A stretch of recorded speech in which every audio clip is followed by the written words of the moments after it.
Hello students, presently हम seventh unit study कर रहे हैं, that is dual nature of radiations and matter. इसमें हम अब तक 2 लेक्चर डिलीवर कर चुके हैं। आज नेक्स्ट पे आते हैं। आज हम बात करेंगे बेटा laws of photo electric effect. Previous lecture में हमने पढ़ा था experimental study of photo electric effect, और आज हम पढ़ेंगे that is laws of photo electric effect. Topic है that is laws of photo electric effect. अब देखिए बेटा, फोटो इलेक्ट्रिक इफेक्ट के लॉज क्या हैं। टॉपिक है that is laws of photo electric effect. Basically बेटा फोटो इलेक्ट्रिक इफेक्ट के टोटल 4 लॉज बताए गए हैं। सबसे पहले सुनिए क्या है। बेसिकली 2 चीज़ें होती हैं बेटा, एक होती है इंटेंसिटी और एक होती है बेटा frequency.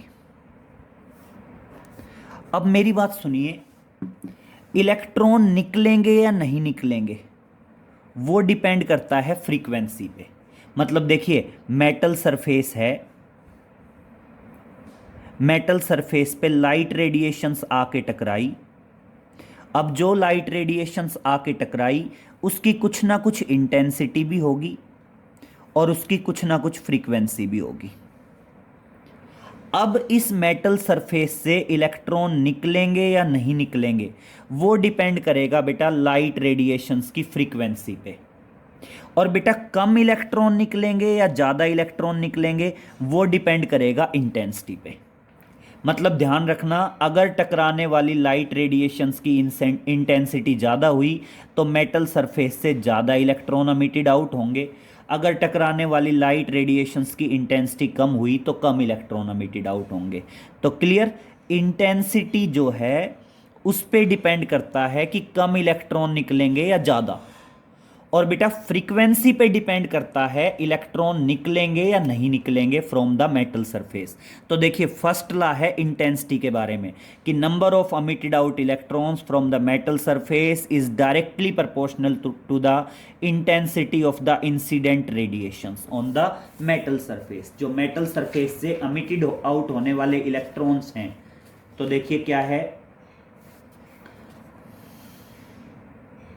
the electrons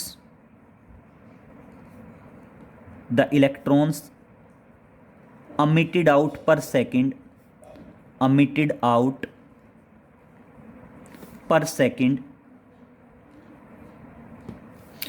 directly proportional to the electrons emitted out per second directly proportional to the intensity of incident radiations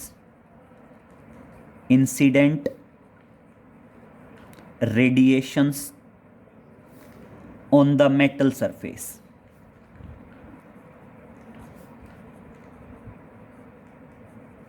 बेटा मेटल सरफेस से एमिटेड आउट होने वाले इलेक्ट्रॉन पर सेकंड किस पे डिपेंड करेंगे? इंटेंसिटी ऑफ इंसिडेंट रेडिएशंस पे depend करेंगे।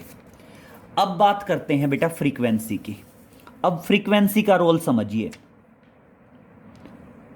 मान लीजिए मैं इतनी फ्रीक्वेंसी की लाइट रेडिएशंस इंसिडेंट करा रहा हूं, इलेक्ट्रॉन नहीं निकल रहे। थोड़ी सी इंक्रीज करता हूं, इलेक्ट्रॉन रिमूव होना शुरू हो गए। मतलब अगर फ्रीक्वेंसी इससे कम है तो इलेक्ट्रॉन का एमिशन नहीं हो रहा। तो जिस मिनिमम फ्रीक्वेंसी पे इलेक्ट्रॉन का एमिशन होता है उसे कहते हैं थ्रेशोल्ड फ्रीक्वेंसी, और थ्रेशोल्ड फ्रीक्वेंसी से कम फ्रीक्वेंसी पे इलेक्ट्रॉन का एमिशन नहीं होगा। और अगर फ्रीक्वेंसी थ्रेशोल्ड फ्रीक्वेंसी से जितनी ज़्यादा है, तो जितनी थ्रेशोल्ड फ्रीक्वेंसी है वो तो इलेक्ट्रॉन के रिमूवल में यूज़ होगी, और बेटा जितनी थ्रेशोल्ड फ्रीक्वेंसी से ज़्यादा है वो निकलने वाले इलेक्ट्रॉन को काइनेटिक एनर्जी प्रोवाइडेड करेगी। Clear?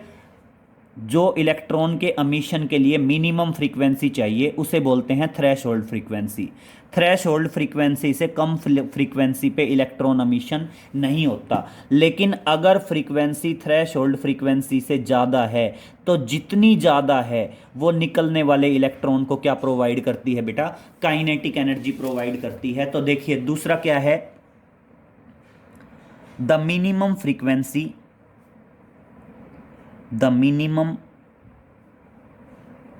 frequency required by the metal surface, the minimum frequency required by the metal surface for the electron emission is known as, for the electron emission is known as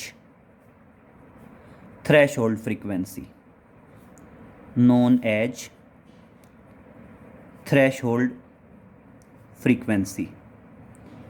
And if the frequency of incident radiations, and if the frequency of incident radiations, if the frequency of incident radiations is less than threshold frequency, is less than threshold frequency, then electron emission does not takes place. Then electron emission does not takes place, does not takes place. Clear हुआ बेटा? जो electron emission के लिए जो minimum frequency चाहिए उस minimum frequency को हम क्या कहते हैं बेटा, थ्रेशोल्ड फ्रीक्वेंसी कहते हैं। और अगर फ्रीक्वेंसी थ्रेशोल्ड फ्रीक्वेंसी से कम है तो उस टाइम पे बेटा इलेक्ट्रॉन एमिशन नहीं होगा। नेक्स्ट, अगर फ्रीक्वेंसी थ्रेशोल्ड फ्रीक्वेंसी से ज़्यादा है तो जितनी ज़्यादा है वो यूज हो जाती है बेटा in providing the kinetic energy to the emitted out electron. तो देखिए क्या बताओगे, the frequency which is more than threshold frequency is utilized in providing the kinetic energy to the emitted out electrons. ध्यान रहेगा बेटा, about the threshold frequency the maximum kinetic energy of emitted out electron is independent of the intensity but depend upon the frequency of incident radiations। तो क्या बताएंगे,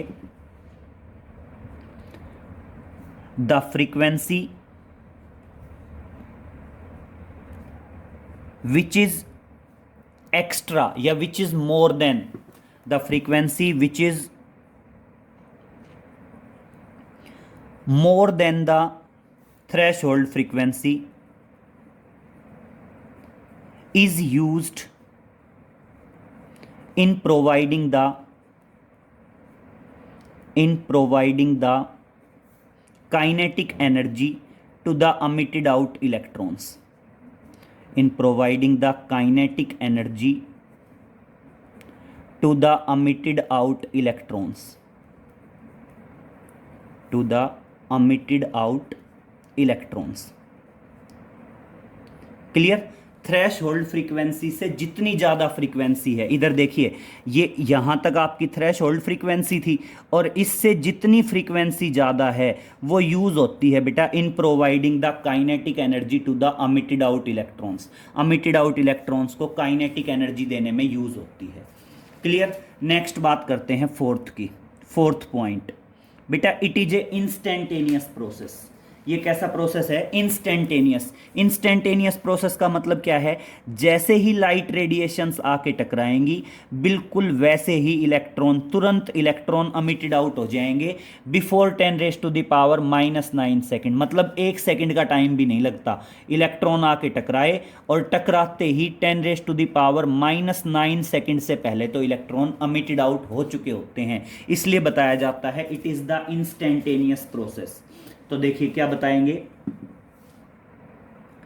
it is the instantaneous process and electron are emitted out it is the instantaneous, it is the instantaneous process. ये क्या बताओगे बेटा? it is the instantaneous process and electron are emitted out, and electrons are emitted out from the metal surface, from the metal surface before 10 raised to the power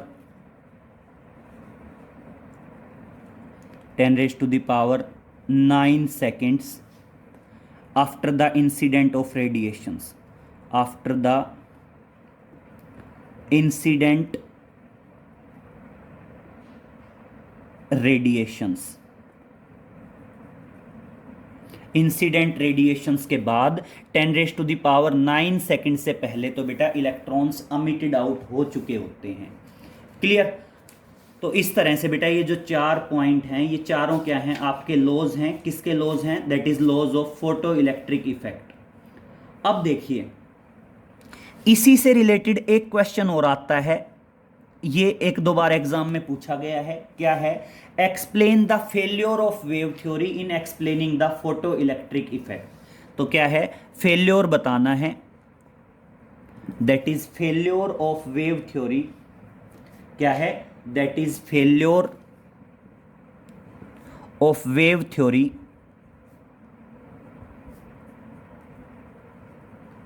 in explaining the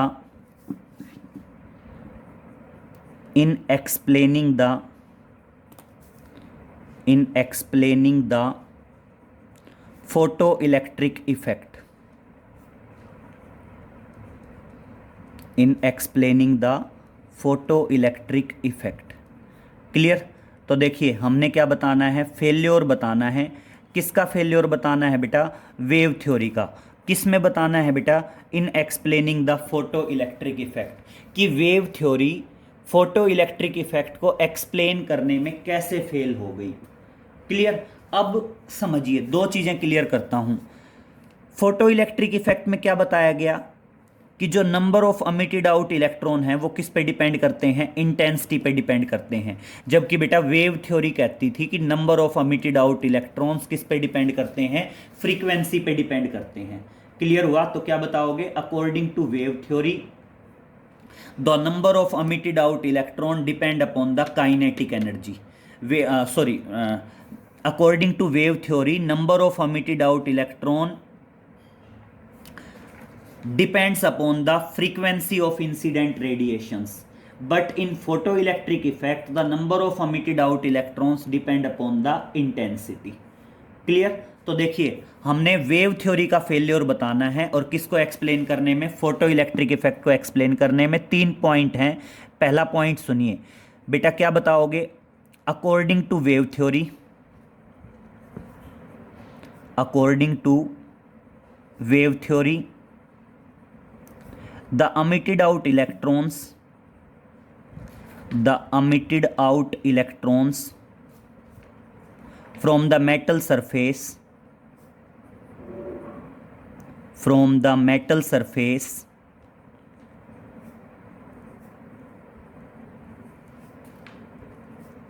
depends upon frequency, depends upon the frequency of incident radiations, incident radiations. अब सुनो बेटा, wave theory क्या कहती थी? कि जो emitted out electron है वो फ्रीक्वेंसी पे डिपेंड करेंगे, जबकि फोटो इलेक्ट्रिक इफेक्ट में क्या पाया? कि जो अमिटेड आउट इलेक्ट्रॉन्स हैं वो फ्रीक्वेंसी पे नहीं, इंटेंसिटी पे डिपेंड करते हैं। But in photo electric effect, but in photo electric effect it depends upon the intensity of incident radiations, intensity of incident radiations। But क्या हुआ बेटा? फोटो इलेक्ट्रिक इफेक्ट में ये इंटेंसिटी पे डिपेंड करते हुए पाए गए। नेक्स्ट सेकंड वन पॉइंट की बात करते हैं। अब सेकंड वन पॉइंट सुनो बेटा। वेव थ्योरी कहती थी कि जो kinetic energy of emitted out electron है वो इंटेंसिटी पे डिपेंड करती है, लेकिन फोटो इलेक्ट्रिक इफेक्ट में क्या पाया गया कि kinetic energy of emitted out electron depend upon the frequency. तो देखिए दूसरा पॉइंट क्या है, according to wave theory, according to wave theory the kinetic energy of emitted out electrons, the kinetic energy of emitted out electrons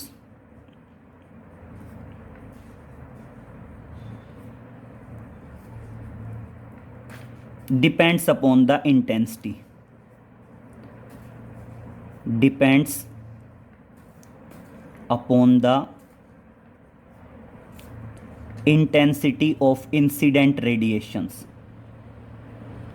intensity of the incident radiations।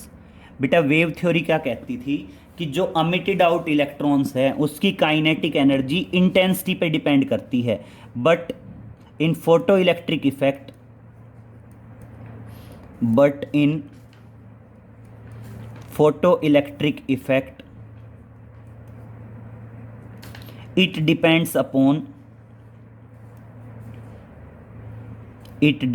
upon the frequency of incident radiation।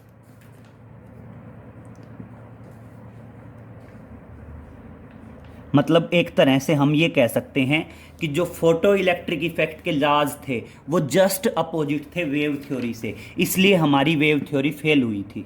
और बेटा third और last point सुनिए, wave theory कहती थी कि जो incident radiations हैं उनकी एनर्जी पहले पूरे मेटल सरफेस पे फैलेगी और तब इलेक्ट्रॉन एमिशन होगा, लेकिन बेटा फोटो इलेक्ट्रिक इफेक्ट ने क्या बताया, it is a instantaneous process.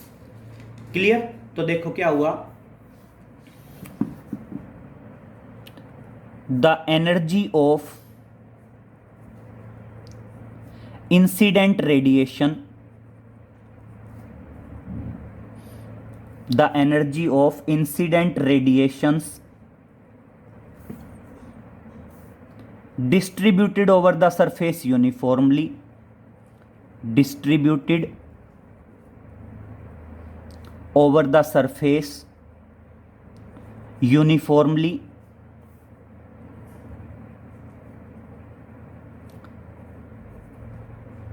and then electron emission takes place, then electron emission takes place according to wave theory, takes place according to wave theory।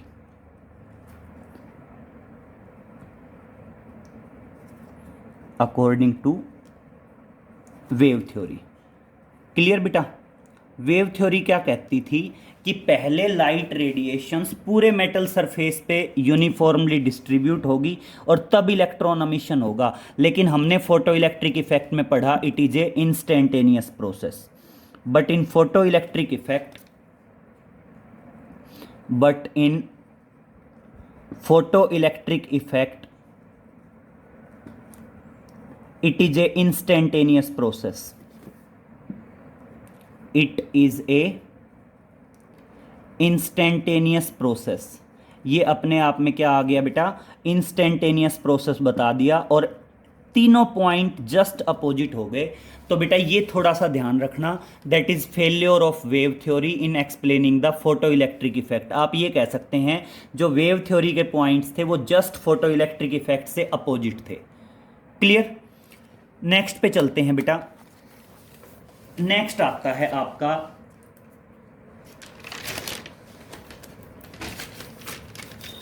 That is Einstein photo electric equation. अब सुनिए, next जो हमारा point है वो next point है आपका Einstein photo electric equation. तो देखिए नेक्स्ट शुरू करते हैं। That is Einstein photoelectric equation. That is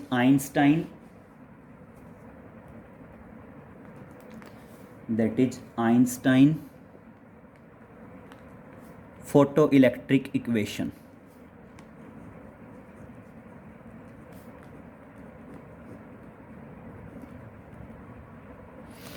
अब सुनिए बेटा, आइंस्टाइन फोटो इलेक्ट्रिक इक्वेशन क्या है। आपने अभी अभी पढ़ा यहां पे कि आप देखो, आप मेटल सरफेस को जो एनर्जी देते हो या मेटल सरफेस को हम जो फ्रीक्वेंसी देते हैं, पहले तो वो इलेक्ट्रॉन को रिमूव करने में यूज़ होती है और जो बच जाती है वो निकलने वाले इलेक्ट्रॉन को काइनेटिक एनर्जी देती है। जो एनर्जी इलेक्ट्रॉन एमिशन में यूज़ होती है उसको क्या बोलते हैं? वर्क फंक्शन बोलते हैं। तो क्या होगा, जब हम मेटल सरफेस को एनर्जी देते हैं तो पहले तो एनर्जी इलेक्ट्रॉन को रिमूव करने में यूज़ होती है और बची हुई एनर्जी किस में यूज़ होती है? In providing the kinetic energy to the emitted out electrons. तो देखिए क्या बताओगे, अकॉर्डिंग टू द आइंस्टाइन, आप सीधा यूज कर दीजिए, आइंस्टाइन का रेफरेंस दे दीजिए। The energy supplied to the metal surface, supplied to the metal surface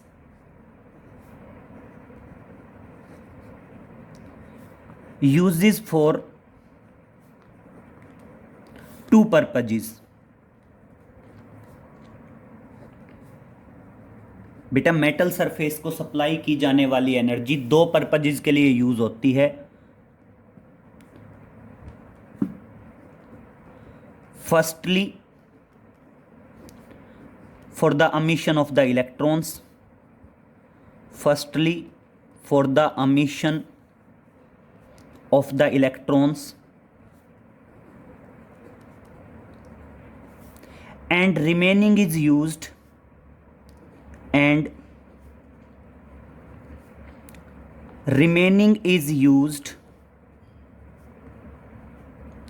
in providing the kinetic energy,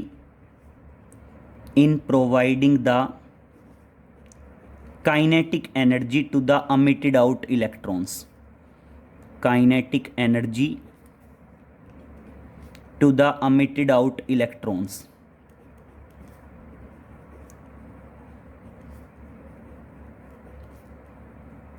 in providing the kinetic energy to the emitted out electrons. मतलब क्या हुआ कि आपने मेटल सरफेस को जो भी एनर्जी दी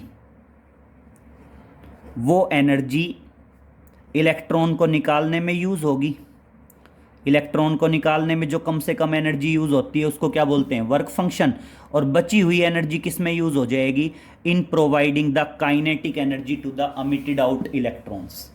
क्लियर? और इस तरह से हम ये कह सकते हैं कि emitted आउट इलेक्ट्रॉन्स की जो काइनेटिक एनर्जी होती है वो किसके बराबर होती है? Energy of incident radiations minus work function.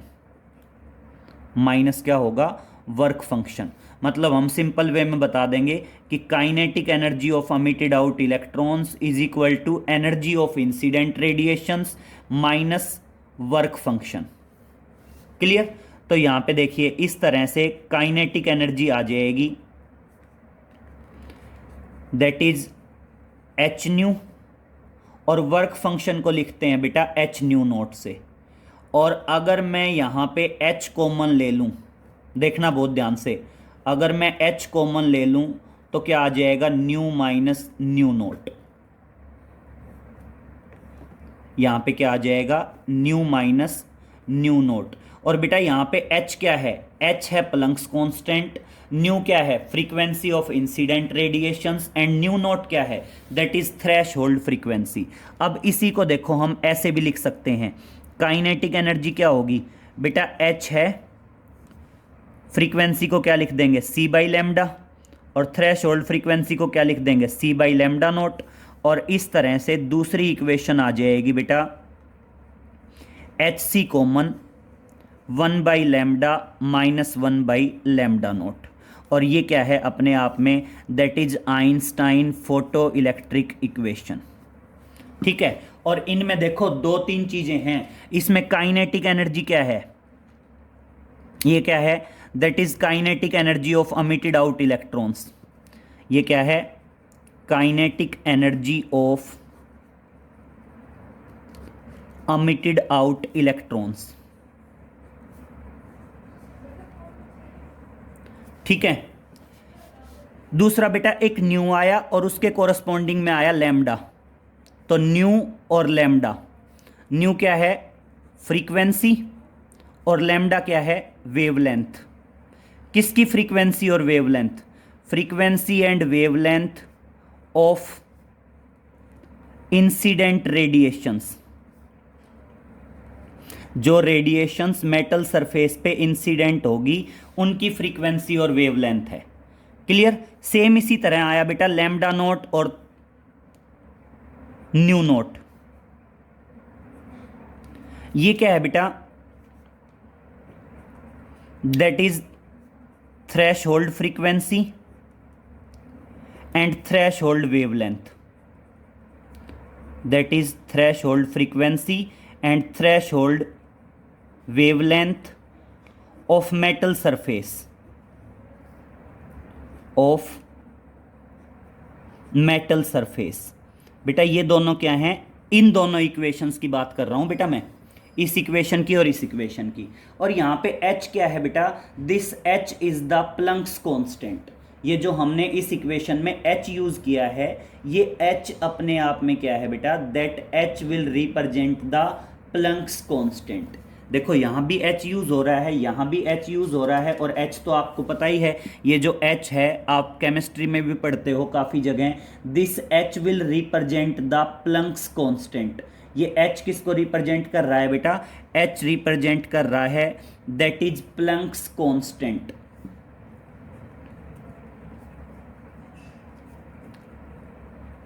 और c यूज हुआ है, c is the speed of light radiations या स्पीड ऑफ लाइट। क्लियर। तो इतना कर लेंगे बेटा, बाकी आगे नेक्स्ट लेक्चर में मिलते हैं। Okay, thank you.